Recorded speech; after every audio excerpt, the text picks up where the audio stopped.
ప్రభువైన యేసుక్రీస్తు నామములో మీ అందరికీ వందనాలు. Praise the lord. ఈ ఉదయకాల సమయంలో దేవుని యొక్క వాక్యాన్ని చదువుకుందాం. సామెతల గ్రంథము 11వ అధ్యాయము 2వ వచనం.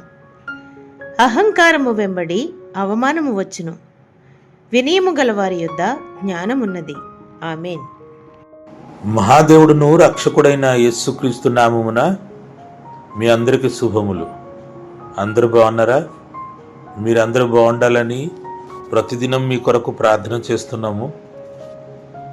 అయితే ఉదయకాల సమయంలో దేవుని యొక్క వాక్యము నుండి మనము సామెతల గ్రంథము 11వ అధ్యాయం నుంచి ఒక వచనం చదివాము కదా.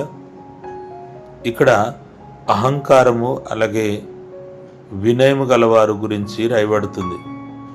అహంకారులకి ఏమి జరుగుతుంది, వినయము గలవారు ఏం సంపాదించుకుంటారో అది కూడా ఇక్కడ రాయబడుతుంది. అహంకారులు అనగా గర్వించేవారు.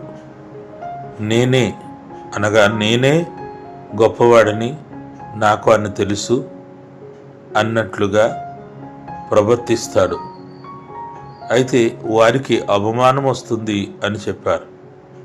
కానీ ఎవరు వినయముగా ఉంటారో వారికి వివేకము, జ్ఞానము దేవుడిస్తాడు. హల్లెలూయా. బైబిల్ గ్రంథంలో చూసినట్లయితే ఈ అహంకారం ద్వారా ప్రధాన దూత లూసిఫరు సాతానుగా మారిపోయాడు. అహంకారమును బట్టి నెబుకద్నెజరు రాజు పశువుల వలె 7 సంవత్సరాలు గడ్డి మేసినట్లుగా మనము చూస్తున్నాం. అహంకారం ఎక్కడ ఉంటుందో అక్కడ నాశనం ఉంటుంది. అయితే విశ్వాసులైన మనము అహంకారము, గర్వము, అహం అన్నది మనలోని ఉండకూడదు అని ప్రభు నేర్పిస్తున్నారు. మరి ఈ నూతన సంవత్సరంలో మనలోని అహంకారం ఉందేమో అని మనం పరీక్షించాలి. అహంకారం ఉంటే దేవుడి సన్నిధిలో పశ్చాత్తాపడి ఆ అహంకారమును విడిచిపెట్టి మనము తగ్గింపు కలిగిన వ్యక్తులుగా, వినయమైన మనస్సు కలిగిన వ్యక్తులుగా ఉండాలి. మన ప్రభు అయిన యేసుక్రీస్తు వినయము కలిగిన వాడు, తగ్గింపు కలిగిన వాడు అని దేవుని యొక్క వాక్యము చెప్తుంది. ప్రియ దేవుని బిడ్డలారా, మరి ప్రభు అయిన యేసుక్రీస్తులాగా మనం ఉన్నప్పుడు మనం హెచ్చించబడతాం. మనకు జ్ఞానము కావాలా, తెలివి కావాలా, వివేచన శక్తి కావాలా?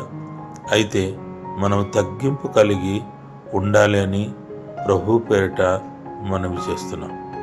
మరి తగ్గింపు అంటే ఏంటి అని మనము చూసినట్లయితే, తగ్గింపు అంటే మన స్థితిని బట్టి మనము సంతృప్తి చెందితే దానినే తగ్గింపు అంటారు.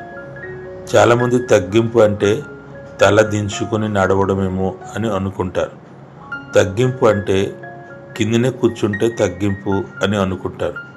కానీ అది కాదు. కానీ తగ్గింపు అంటే మన స్థితిని మనము గ్రహిస్తూ తృప్తి చెందినప్పుడే మనలోనే తగ్గింపు ఉంటుంది. అంతేగాని మన స్థితి కంటే ఎక్కువగా మనము చూపిస్తే దాన్ని గర్వము అంటారు. అందుకు మన స్థితిని విడిచిపెట్టకూడదు. కానీ మన స్థితిలో మనము ఉంటూ దానిలో సంతృప్తి చెందుతూ ఇతరుల కంటే గొప్పవారమేమో అని అనుకోకుండా ఇంకా నేర్చుకోవడానికే ప్రయత్నం చేయాలి. అందుకు పౌలు గారు అన్నారు, మీరు ఇతరుల కంటే గొప్పవారి అని ఎంచుక మీరు తగ్గించుకోండి అని చెప్తారు. మనము ఇతరులను హెచ్చించేవారుగా ఉండాలి, మనం తగ్గించుకోవాలి. అప్పుడు దేవుడు మనల్ని హెచ్చిస్తారు. ఎవరెవరైతే తగ్గించుకుంటారో వాళ్ళు హెచ్చింపబడతారు, ఎవరు హెచ్చించుకుంటారో వాళ్ళు తగ్గించబడతారని మన ప్రభు అయిన యేసుక్రీస్తు చెప్పారు. అందుకు మన జీవితంలో మనం ఎలా బ్రతుకుతున్నామో ఈరోజు మనం పరీక్షించుకుందాం.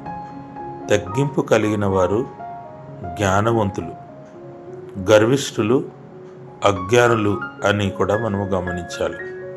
అయితే జ్ఞానవంతులుగా బ్రతుకుదాం, తగ్గించు కలిగి ఉందాం. ప్రార్థన. మహిమగల తండ్రి, నీకే స్తోత్రము. మా జీవితంలో నీవు ఎన్నో మేలు చేసి వచ్చావు, అందుకు నిన్ను స్తుతిస్తున్నాం. నిజమే తండ్రి, మా స్థితిని బట్టి మేము గర్వించకుండా, మా స్థితిని బట్టి మేము తృప్తి చెందుతూ మీరు ఉంచిన ఆ స్థితిలో ఉంటూ నిన్ను ఘనపరుస్తూ ముందుకు సాగిపోయే జీవితం నాకు మాకు దయచేయండి. అందరూ కూడా తగ్గింపు కలిగి బ్రతకాలని నేర్పించారు, అందుకు నీకు వందనాలు ప్రభువా. ఒకరినొకరు హెచ్చించేవారుగా చేయండి ప్రభువా. తనకు తాను తగ్గించుకుని బ్రతికే జీవితం మా అందరికీ దయచేయండి. మేలు చెల్లింపండి ప్రభువా.